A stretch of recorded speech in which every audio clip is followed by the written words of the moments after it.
అక్రమ కేసులు, అరెస్టులు, జైళ్లు ప్రజా ఉద్యమాన్ని భయపెట్టలేవని Janasena party Rayalaseema co convener Gangarapu Ramadasu Chowdary స్పష్టం చేశారు. మదనపల్లె సబ్ జైలు నుంచి విడుదలైనటువంటి టీడీపీ నాయకులు పఠాన్ ఖాదర్ ఖాన్ కు జనసేన టీడీపీ నాయకులు ఘన స్వాగతం పలికారు.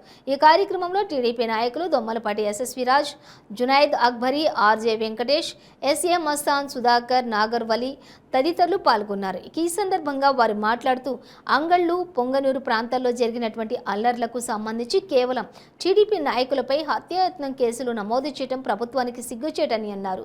వారే తమపై దాడి చేస్తే పోలీసులు అధికార పార్టీ కార్యకర్తల తమపైనే కేసులు పెట్టడం బాధాకరమని పేర్కొన్నారు. రానున్నది జనసేన తెలుగుదేశం పార్టీ ప్రభుత్వమని ఇందుకు తగిన సమాధానం చెప్పే రోజులు దగ్గరలోనే ఉన్నాయని స్పష్టం చేశారు. జరిగిన సంఘటనల్లో నిరపరాధుల్ని, నిస్సహాయుల్ని అక్రమ కేసులు బనాయించి వాళ్ళని జైల్లో పెట్టారు.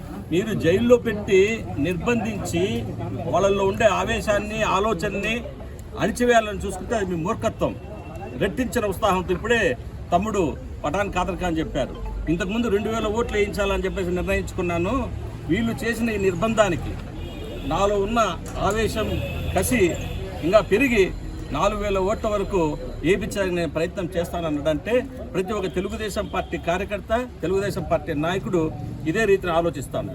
మరీ ముఖ్యంగా మా నాయకుడు పవన్ కళ్యాణ్ గారు ఎప్పుడైతే చంద్రబాబు నాయుడు గారిని 45 సంవత్సరాల సుదీర్ఘ రాజకీయ అనుభవం ఉండి 14 సంవత్సరాలు ముఖ్యమంత్రిగా చేసిన ఒక పెద్ద ఆయన్ని పట్టుకొని ఏమీ లేని అక్రమ కేసులు బనాయించి ఆయన్ని దాదాపు 1 నెల రోజులు దాటిపోయింది రాజమహేంద్రవరం సెంట్రల్ జైల్లో పెడితే ఆ రోజు మా నాయకుడు పవన్ కళ్యాణ్ గారు రాజమండ్రికి పోయి చంద్రబాబు నాయుడు గారికి సంఘీభావం తెలిపి జైలు బయటనే ఇక మీద నుంచి సైకో ప్రభుత్వాన్ని పోగొట్టాలంటే జనసేన తెలుగుదేశం కలిసి ముందుకు సాగుతాయని, తెలుగుదేశం జనసేన ప్రభుత్వాన్ని స్థాపిస్తామని, రాబోయే కాలంలో ఈ జనసేన తెలుగుదేశం ప్రభుత్వం కలిసి ఈ వైసీపీ పాలకులకి, జగన్కి, వాళ్ళ తొత్తులకి, వాళ్ళ అనుయాయులందరికీ కూడా రిటర్న్ గిఫ్ట్ తప్పకుండా ఇస్తామని చెప్పేసి వాగ్దానం చేయడం జరిగింది. ఇప్పుడు మా సన్మార్గులంతా జైల్లో ఉన్నారు. ఈరోజు జైల్లో పెట్టినటువంటి వాళ్ళు తెలుగుదేశం కార్యకర్తలు ఏ నేరము చేయలేదు. నేరం చేసినటువంటి వాళ్ళు జగన్మోహన్ రెడ్డి దాదాపు 32 కేసుల్లో ఉన్నాడు. 43,000 కోట్లు దోపిడీ చేసినాడని 16 నెలలు జైల్లో ఉన్నటువంటి వ్యక్తి ఈరోజు రాజ్యమేలుతూ మా ముఖ్యమంత్రి, యువతకు ఉపాధి కల్పించినటువంటి ముఖ్యమంత్రి 14 సంవత్సరాల్లో ఏనాడు ఒక్క అవినీతి ఆరోపణ లేనటువంటి ముఖ్యమంత్రిని ఈరోజు జైల్లో పెట్టాడు.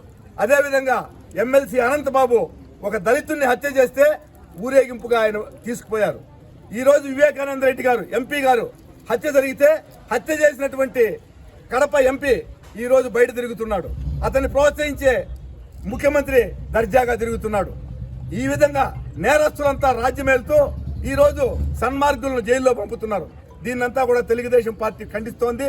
ప్రజలందరూ కూడా తీవ్రంగా ఈ విషయాలంతా అర్థం చేసుకుని వచ్చే ఎన్నికలలో ఖచ్చితంగా తెలుగుదేశం పార్టీని గెలిపించాల్సిందిగా కోరుతున్నాం.